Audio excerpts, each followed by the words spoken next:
For we all have our own twilights and mists and abysses to return to.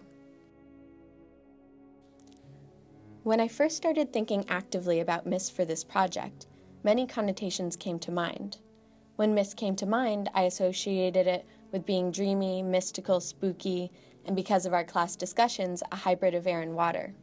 Like any good archetypal image, mist appears in art, in writing, in real life, and in popular culture. In the proposal scene in the 2005 Pride and Prejudice movie, mist is present at sunrise to highlight the romantic atmosphere of the scene, and we the viewers watch Darcy walk through the morning mist for a good minute before he reaches Elizabeth. In the Harry Potter and the Prisoner of Azkaban movie, mists surround the train before the Dementors appear, creating an ominous mood even before the real source of the fear appears. Turning to Moby-Dick, we can see that Melville pays attention to the atmosphere surrounding them too, remarking that all sailors of all sorts are more or less capricious and unreliable. They live in the varying outer weather, and they inhale its fickleness. If the atmosphere is a living, existing presence that changes the perspective of the people in it, then is mist an extreme visible example of this presence? Looking to historical instances of this archetype, mist or vapor in the air often appear in conjunction with the spiritual world. It seems that mists and clouds are often present in mystical, magical, or religious images. In this image, we can see the hand of God reaching down through the clouds or gathered mists. In this image of Mary and Jesus, rolling mists and a thick atmosphere make up the background of the image, setting the two figures off against an unearthly setting. In this painting, Christ is rising to heaven through clouds and vapor, fabric and mist making his ascent all the more elaborate. In considering these images, it seems as though mist is present to illustrate the spiritual importance of a scene, as well as perhaps because of the connection with heaven in Christian theology. Mists appear in the artwork of other religions too, though, such as in this Indian image of a sea nymph against the rolling clouds. In Indian tradition, these celestial nymphs were said to be produced by the churning of a milky sea. In this Chinese illustration, condensed mists also highlight the spiritual. In this image, we see a man meditating with his soul floating above him, surrounded by vapor.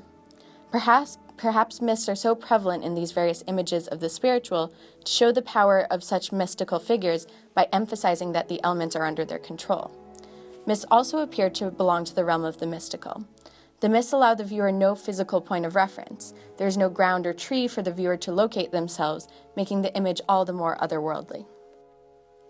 Mist seems to serve another purpose in these images, though, which is to obscure. In the image of the divine hand, perhaps the artist surrounded the hand in fog to illustrate what humans cannot know. If mist is obscuring the spiritual, are we drawn to mist because it may contain mysteries that we should not be privy to? Because we can't see through air that is usually clear, do we assume that mists are impenetrable to us because they contain the magical or spiritual presences? Mists that obscure come up in Moby-Dick as well, when Ahab is fighting with Moby-Dick near the end of the book. We are told that Ahab was fairly within the smoky mountain mist, which, thrown off from the whale's spout, curled round his great Monadnock hump. This mist is so enveloping that Ahab is almost completely obscured by its smoky, menacing presence. Moby-Dick is likened many times throughout the novel to a deity, and Ahab seems to consider himself to be godlike in his obsessive power. So is this cloaking of their momentous battle something that our mortal narrator cannot see? Does the battle between two gods have to be hidden from the human eye? Similarly, mists in the novel serve to obscure another supernatural presence, which is hinted at by Elijah when Ishmael and Queequeg are headed to the ship in the beginning of the novel. The narrator sets the scene, telling us, "It was nearly 6 o'clock, but only gray and perfect misty dawn when we drew nigh the wharf."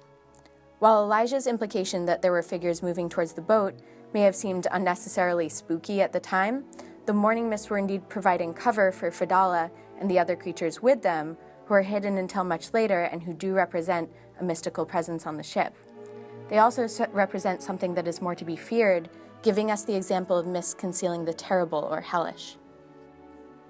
Just as mists seem to obscure what would be too much for mortal sight, it also seems to highlight the beauty of both animals and deities. In an early image from the Indus Valley, an elephant is depicted, and it turns out that the elephant was worshipped and connected with waters because of its ability to create rain and mist with its trunk. The mist created by whales spouting is also described as beautiful in Moby-Dick. When they were on the lookout for whales, one spouts, and we are told that the great fish slowly and regularly sprouted the sparkling brine into the air. When we finally see Moby-Dick, he is not merely frightening but also beautiful. Ishmael describes how Moby-Dick's vast form shot lengthwise but obliquely from the sea. Shrouded in a thin drooping veil of mist, it hovered for a moment in the rainbowed air, and then fell swamping back into the deep. Here mists do not seem to hide the animals, both of which are considered deities, but rather mists appear to glitter and turn into colors, as an illustration of the animal's grace and connection with nature. Humans and their interaction with nature are also highlighted by the presence of mist. In these paintings, the misty landscape shows the scale of man compared to nature, as well as suggesting the uncertain quality of it. Mists surround these pastoral scenes, highlighting both the majestic and the unknown of the world we live in. Just as the supernatural and ethereal may be obscured by mist, so too may the natural world, and these images highlight both its mysteries and illustrate our contemplation of the great. Mist can also be used in nature to evoke an emotion in us about the world. Monet's boat scene provides an impressionistic view of boats on water. He is capturing the play of light in the mist, and many of the shapes and figures in the painting are unclear, but whether the scene is serene or gloomy is up to the viewer's interpretation. Emotion is also evoked in this painting of a man and woman looking at the moon. The atmosphere is thick, and especially when paired with a dead tree, the image gives off a dark feeling, although the exact cause for this feeling can't be pinpointed. Mist is also evocative in highlighting a lone figure. In researching contemporary photos, I found that the image of a solitary figure, partially obscured by mist, came up again and again, often seeming to highlight the feeling of being alone. This isolation that dense mist provides also shows up in Moby-Dick, when after the first lowering, Ishmael and Queequeg's boat is separated from the Pequod. Ishmael tells us, "Soon we were running through a suffusing wide veil of mist, neither ship nor boat to be seen. Only the next morning, when the thick mists were parted dimly by a huge, vague form, does the Pequod appear to them again." That night, though, there was a feeling of hopelessness in their boat, and the mist was so thick that the crew members feared that they were really left alone in the middle of the ocean. It is as if nothing else exists for them in that period of time, and it is only when the Pequod pushes through the solitude that it comes back into existence for them. Along this line of thinking, there seems to be something about mists that make human civilization disappear. A German photographer, Mark Mervai, did a series of photos on this topic. He called himself a fog chaser and took pictures of cities covered in fog and mist on October and November mornings, trying to get a post-apocalyptic feel in his photos. If mist can conceal the existence of human life, then for all intents and purposes, the forms and things we know cease to exist when hidden by mist, so the reappearance of the Pequod can almost be greeted as sort of a rebirth. When we look to mists in the world around us, it often appears as it did in the first lowing chapter, as a thick or settled mist in nature. Perhaps the impressionistic and emotionally evocative images come closest to representing how mist appears to us by considering the different moods or atmospheres that mist can evoke in people. Author Dottie Smith wonders at mist in nature, asking, "Why is summer mist romantic and autumn mist just sad?" It's true that summer mists seem to give off a sort of romantic, dreamy aura, while autumn mists or winter mists do tend more towards the feeling of isolation and loneliness. But does the quality of mist really change by the seasons, or does it change because human perception of it changes? Are we affected by the weather, or is our perception of the weather affected by us? When thinking about the quality of mist itself, Melville considers it quite closely, especially as it relates to whale spouts. He wonders that, after all these years, the substance of the whale spout is still a mystery. Melville considers that vapor is something complex, saying, "You have seen him spout, then declare what the spout is. Can you not tell water from air? My dear sir, in this world it is not so easy to settle these plain things. I have ever found your plain things the naughtiest of all."